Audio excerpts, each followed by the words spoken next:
இயேசு உங்களை நேசிக்கிறார். பிரியமானவர்களே, இந்த நாளில் ஆண்டவர் நம்மளோடு பேசும்படிய வேதத்திலிருந்து ஒரு 3 வசனங்களை கூட வாசித்து ஆண்டவர் நமக்கு கற்றுக் கொடுக்கிற காரியத்தை பார்ப்போம். அது செப்பனியா தீர்க்கதரிசியின் புஸ்தகம் 2வது அதிகாரம் 1, 2, 3 வசனங்கள்.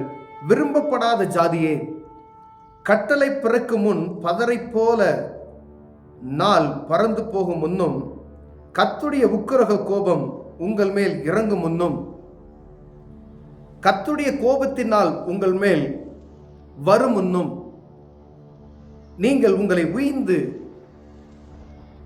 ஆராய்ந்து சோதியுங்கள்.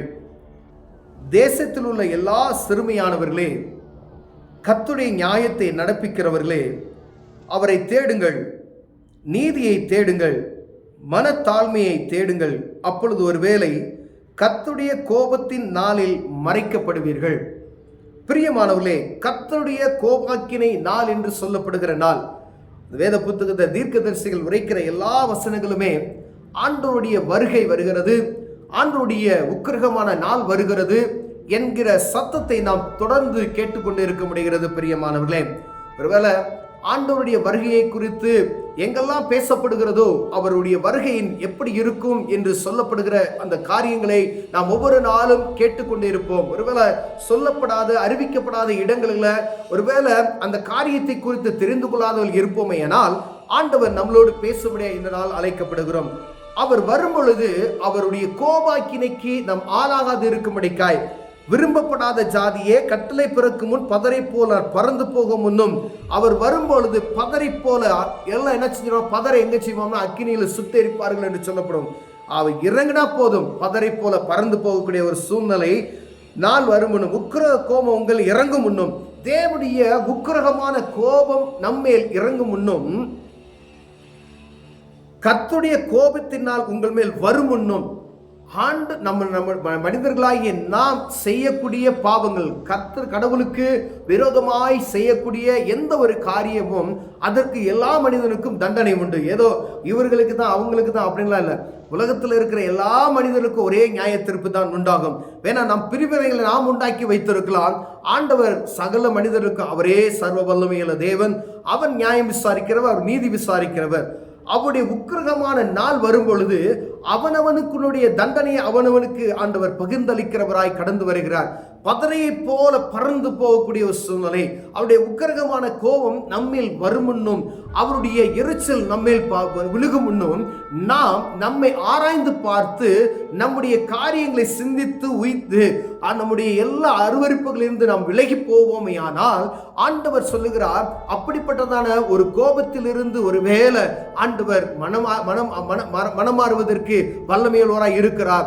ஏன்னா நினிவே பட்டணத்தினுடைய மக்கள் தேவ சமூகத்தில் சத்தத்தை, தீர்க்கதரிசியின் சத்தத்தை கேட்டு அந்த மக்கள் செய்த எல்லா பாவங்களும், ஒருவேளை இது பாவம், பொதுவாக தேசத்தில் நடக்கிற எல்லாரும் பாவம் என்று அழைக்கப்படாத இருக்கக்கூடிய அநேக காரியங்கள் உண்டு.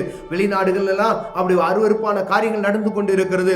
நம்ம தமிழகத்தில் விசேஷமாய் எல்லா விதத்திலும் எல்லா கலாச்சாரங்களையும் நாம் சீர்தூக்கி இருக்கிறவர்களாய் நாம் காணப்படுகிறோம். இதற்குள்ளும் அநேக காரியங்கள், கடவுளுக்கு பிடிக்காத காரியங்கள் எல்லாம் பக்திமான்கள் என்று சொல்லப்படுவாங்க. தெரியுவாங்க, இதை செஞ்சா ஐயோ இது கடவுளுக்கு பிடிக்காது, சாப்பிடுற உணவு கூட ஏன்னா இந்த நாளில் சாப்பிடக்கூட, அவ்வளவு பக்திமான்கள் நம்ம நாட்டில் இருக்கிறது நாம் அறிந்திருக்கிறோம். பிரியமான, ஆனாலும் ஆண்டவருடைய கோபாக்கினை வரும் நாளிலே அவருக்கு விருப்பமில்லாத, தேவ பயமில்லாத ஏதோ ஒரு காரியத்தை நாம் செய்திருப்போமேனால் அந்த காரியம் எது என்று ஆராய்ந்து அதை புரிந்து கொள்ளப்படியாய் ஆண்டவர் நம்மளோடு இடைப்படுகிறார். ஐயா, இந்த பாவம் என்ன பாவமா இருக்கும்? ஒருவேளை ராஜாக்களாய் இருக்கிறவர்கள் நம்ம தேசத்துக்கு செய்யக்கூடிய காரியம், கடவுளுக்கு பிரியமான காரியம் எதை என்று பார்த்து அவர்கள் செய்ய வேண்டும். ஒரு தலைவனாக இருக்கப்பட்டவன் ஆண்டவருக்கு பயந்து தேவ பயத்தோடு செய்யக்கூடிய முதலில் அவருடைய காரியத்தில் ஈடுபட வேண்டும். ஒரு குடும்ப தலைவனானவன் இந்த குடும்பத்தில் ஆண்டவருக்கு பயப்படுகிற பயத்தை, ஆண்டவருக்கு விரோதமாக என் கோபத்தில் ஆண்டவர் ஏதாவது நான் செய்து விடாதபடிக்கு நான் கவனமாய் இருப்பதற்கு ஒரு குடும்ப தலைவியோ தலைவனோ அந்த காரியத்தில் கவனம் உள்ளவர்களாய் இருக்கும்படிக்கு, ஒருவேளை நான் எப்பயுமே நான் இதாக இருக்கேன், நான் பாவம் செய்யவில்லை என்பமாகில் நம்மை தாமே வஞ்சிக்கிறவர்களாய் இருப்போம் என்று வேதம் சொல்லுகிறது.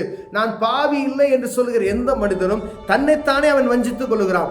அப்ப எல்லா மனிதனுக்கும் நாம் அறியாதபடிக்கு ஒரு பாவம் நிலைத்திருக்கிறதை நாம் அறிந்திருக்கிறோம். கண்ணின் இருதயத்தின் நிச்சயங்களினாலே பாவம், வாயின் பேசுகிற வார்த்தைகளினாலே பாவம், சிந்தனைகளினாலே நாம் பாவம் செய்கிறோம். நமக்கு கை நடைமுறைகள்ல எத்தனையோ விதமான உலகத்தில் காணப்படுகிற பாவத்தில் ஒரு பாவம்னாலும் நமக்குள்ள இருக்கும் பிரியமானவர்களே. அதை ஆண்டவர் என்ன சொல்றா பாருங்க, நீங்கள் உங்களை உய்ந்து ஆராய்ந்து சோதியுங்கள்.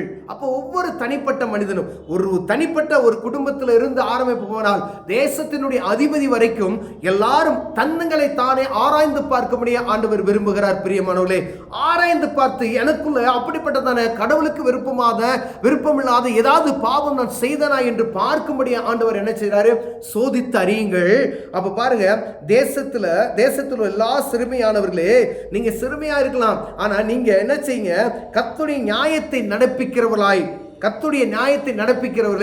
அங்க கர்த்தருடைய நியாயத்தை சரியான முறையில் நடத்துவாங்க, அவங்களும் அவரை தேடுங்கள். பாருங்க, நீதிபதிகள் ஆண்டவர் எல்லா இடத்திலும் என்ன செய்யறாரு, ரொம்ப எச்சரிக்கையா இருங்க. ஏன்னா நீதிபதிகள் இங்க பூமியில என்ன செய்யறாங்க, கடவுள் போல பார்க்கப்படுகிறார்கள். ஏன்னா நீதி அரசர்கள் என்று சொல்லப்படும். நீதி ஒரு சின்ன ஒரு பகுதியில் ஒரு கிராமத்தில் ஒரு பஞ்சாயத்து தலைவர் இருந்தார்னா அவருடைய வாக்குக்கு என்ன செய்வாங்க, அந்த ஜனங்கள் பூரா கட்டுப்பட்டு நடக்கிறதை பார்க்க முடியும். அவர் சொன்ன தீர்ப்புக்கு யாரும் ஒன்றும் சொல்ல முடியாது. ஏன்னா அவர் உண்மையாய் உத்தமமாய் இது பார்த்து அந்த சாட்சிகள் நிமித்தமாய் ஒரு தீர்ப்பை அளிப்பதற்கு முன்னாடி ஓர் இரண்டு சாட்சிகளுக்கு மேல நம்ம அதை அறிந்து கொள்ளணும்னு சொல்லி வேதமே நமக்கு கற்றுக் கொடுக்கிறது. ஒரு தீர்ப்பினால் சொல்ல முடியாது. அப்ப பாருங்க, தீர்ப்பு எழுதும் பொழுது கூட அவ்வளவு கடவுள் பயத்தோடு அதை நிதானித்து அப்படி செய்யணும்னு சொல்லி ஆண்டவர் விரும்புகிறபடினாலே அங்க எழுதப்பட்டு இருக்கிறது, நியாயத்தை நடப்பிக்கிறவர்களே அவரை தேடுங்கள், நீதியை தேடுங்கள், மனத்தாழ்மையை தேடுங்கள், அப்பொழுது ஒரு வேளை கர்த்தருடைய கோபத்தின் நாளிலே மறைக்கப்படுவீர்கள். நீதியை தேடுங்க, கர்த்தருக்கு பயப்படுகிற பயத்தை தேடுங்க, மனத்தாழ்மையை தேடுங்க, பெருமையிலிருந்து இறங்குங்க. இதெல்லாம் சொல்லி அப்பொழுது ஒரு வேளை கர்த்தருடைய நாளில் நீங்க மறைத்துக் கொள்ளப்படுவீர்கள். வரக்கூடிய ஆபத்துக்கு மறைத்துக் கொள்ளப்படுவீர்கள். ஏதோ ஒரு ஆபத்து வருகிறது, கர்த்தருடைய கோபாக்கினை வருகிறது, எப்படி வருது என்று யாருக்கும் சொல்ல முடியாது, எப்ப நடக்கும்னு சொல்ல முடியாது.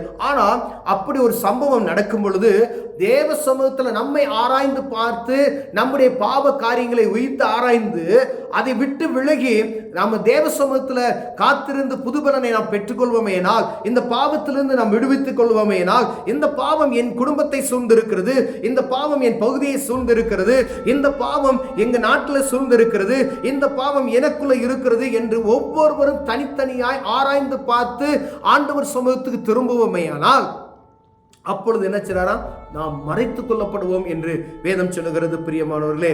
அப்ப நம்மளை நாமே ஆராய்ந்து பார்க்க முடியாத ஆண்டவர் இந்த நாள்ல விரும்புகிறார். ஒரு தனிப்பட்ட மனிதனில் இருந்து ஒரு நமக்கு தமிழகத்துல எத்தனை 7 கோடி 8 கோடிக்கு மேலான ஜனங்கள் இருக்கிறோம்.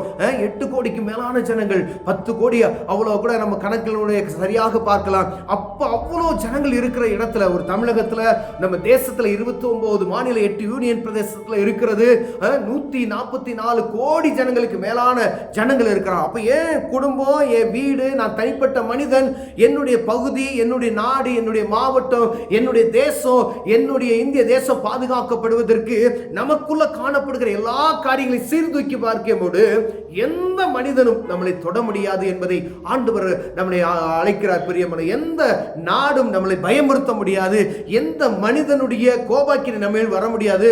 விசேஷமாய் கடவுளுடைய கோபாக்கினைக்கு நாம் மறைக்கப்படுவோம் என்று வேதம் சொல்லுகிறது. எந்த நாடு அதெல்லாம் நமக்கு பெரியதில்லை. ஆனா மனிதனுடைய கையில் அடி வாங்குவது சரி, அதில் தப்பிச்சுக்கொள்ளலாம். கடவுள்கிட்ட நம்முடைய கோபாக்கினை நம்ம அடி வாங்கணும்னா ஒரு மனிதனும் எழுந்து இருக்க முடியாது என்று நாம் அறிந்திருக்கிறோம் பிரியமானவர்களே. மனுஷன் அடி வாங்கினா அது சரியா போகும், அதில் தப்பிச்சுக்கலாம். தேவ கோபாக்கிட்டு அடி வாங்கணும் அப்படின்னா முற்றிலும் அழிக்கப்பட்டு போய்விடுவோம். அதனால ஆண்டவர் ஒருவேளை நமக்கு ஒரு எச்சரிப்பின் செய்தியாக இதை கொடுத்து கொண்டிருக்கிறார். நம்மளை நாமே ஆராய்ந்து பார்க்கும்படி அழைக்கப்படுகிறோம்.